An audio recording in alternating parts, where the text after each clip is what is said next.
अस्सलाम वालेकुम students, I am your English teacher and today it's our 6 online class. तो आज की क्लास में हम आपके यूनिट नंबर 6 की एक्सरसाइज करेंगे। यूनिट नंबर 6 की एक्सरसाइज में पहले क्वेश्चन आंसर आते हैं, तो क्वेश्चन आंसर करते हैं।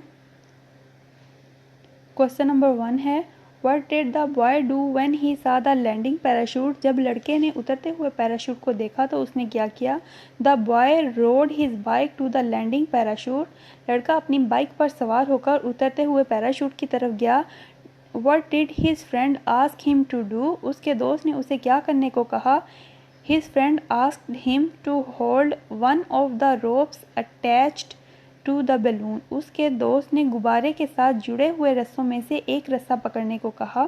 क्वेश्चन नंबर 3 है, Why could not he let the rope go? वो रस्सी को क्यों न छोड़ सका। Because his hand was entrapped by the rope, क्योंकि उसका हाथ रस्सी में फंस गया था। क्वेश्चन नंबर 4 है, How did he feel when he rose up from the ground? जब वो ज़मीन से उठा तो उसने कैसा महसूस किया। He felt fear and pain. उसने खौफ और तकलीफ महसूस की। When he rose up from the ground, जैसे ही वो ज़मीन से उठा। क्वेश्चन नंबर 5 है, Did the pilot know about the boy's presence? Presence कहते हैं मौजूदगी को। क्या पायलट को लड़के की मौजूदगी का इल्म था।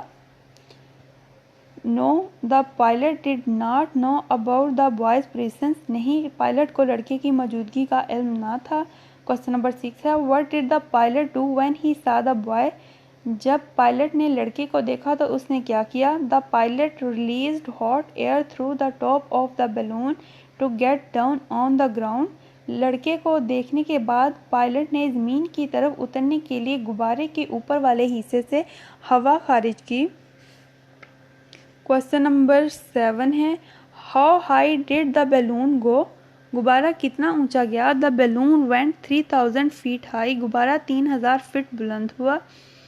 Why was the boy not badly injured? लड़का शदीद जख्मी क्यों ना हुआ। The boy was not badly injured because his fall was broken by a pine tree. लड़का एक सनोबर के दरख्त पर गिरा जिसकी वजह से वो शदीद जख्मी ना हुआ। क्वेश्चन नंबर 9 है, do you think that this kind of adventure should be tried? Why not? आपके ख्याल में क्या इस तरह का कारनामा करना चाहिए, क्यों नहीं। आंसर है नो, नहीं। I do not think this kind of adventure should be tried because it may cause one's life. मेरे ख्याल में इस तरह का कारनामा नहीं करना चाहिए क्योंकि ये किसी की ज़िंदगी के लिए ख़तरा हो सकता है। उसके बाद आपकी बुक के पेज नंबर 38 पे MCQs हैं। Choose the correct option. Number 1 है, the sight of the parachute brought the author to that sport as flying was his passion. Number 2 है, when he was holding the rope he was helping the pilot. Number 3 है, when the balloon rose up the author rose up with the balloon. Number 4 है, when the balloon was rising up the author was shouting for help. Number 5 है, when the captain heard the voice he started getting down.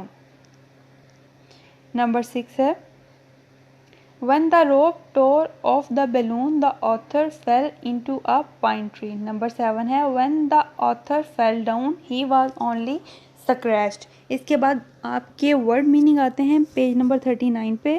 Parachute कहते हैं parachute को, इसका third वाले से match करेंगे। A canopy to slow down the fall from aircraft. Number 2 है stunt, stunt कहते हैं करतब को, इसका आ जाएगा tricks in the air. Number 3 है पैशन, पैशन कहते हैं जुनून को, empowering emotion of love. Number 4 है साइटेड, साइटेड कहते हैं देखना, इसका आ जाएगा सीइंग समथिंग और समवन।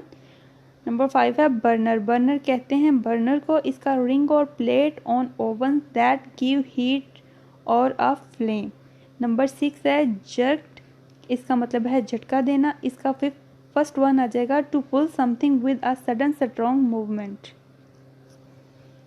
इसके बाद आपकी बुक के पेज नंबर 40 पे फोनिक्स आ रहा है। फोनिक्स में एंडिंग डायग्राफ होते हैं। डायग्राफ होते हैं दो लेटर्स मिलकर जो एक साउंड प्रोड्यूस करते हैं, उसे डायग्राफ कहते हैं। और एंडिंग डायग्राफ होते हैं एक वर्ड के लास्ट पे टू लेटर्स मिलकर जो एक साउंड प्रोड्यूस करेंगे, वो एंडिंग डायग्राफ होंगे।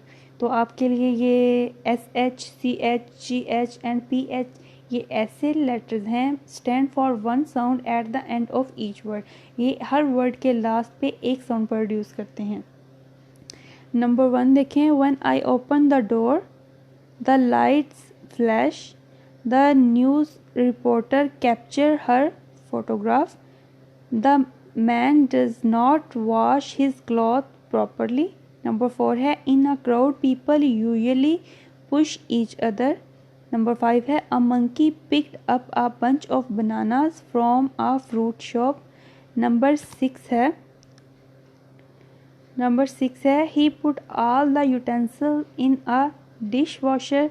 नंबर 7 है, he ate a sandwich for his breakfast. Number 8 है, he had a little scratch on his knee. Number 9 है, my brother places a record on a phonograph. Number 10 है, people usually laugh at good jokes.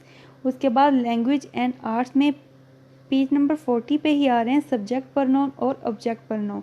Pronoun होते हैं ऐसे word जो noun की जगह पर हम लोग यूज़ करते हैं।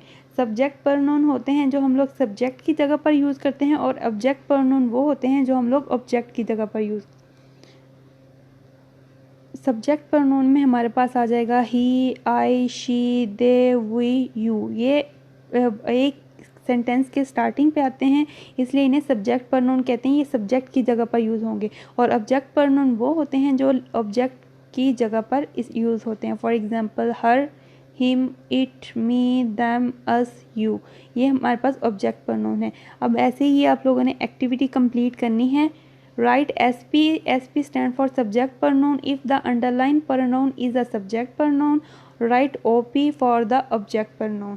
अब she इसमें है subject pronoun फर्स्ट वन में, सेकंड वाले में me है object pronoun, थर्ड वाले में him है object pronoun, फोर्थ वन में she है subject pronoun, 5 वाले में her है object pronoun, 6 वाले में they है subject pronoun, 7th वाले में you है सब्जेक्ट प्रोनाउन, 8th वाले में we है सब्जेक्ट प्रोनाउन, 9th वाले में me है ऑब्जेक्ट प्रोनाउन, और 10th वाले में them है ऑब्जेक्ट प्रोनाउन।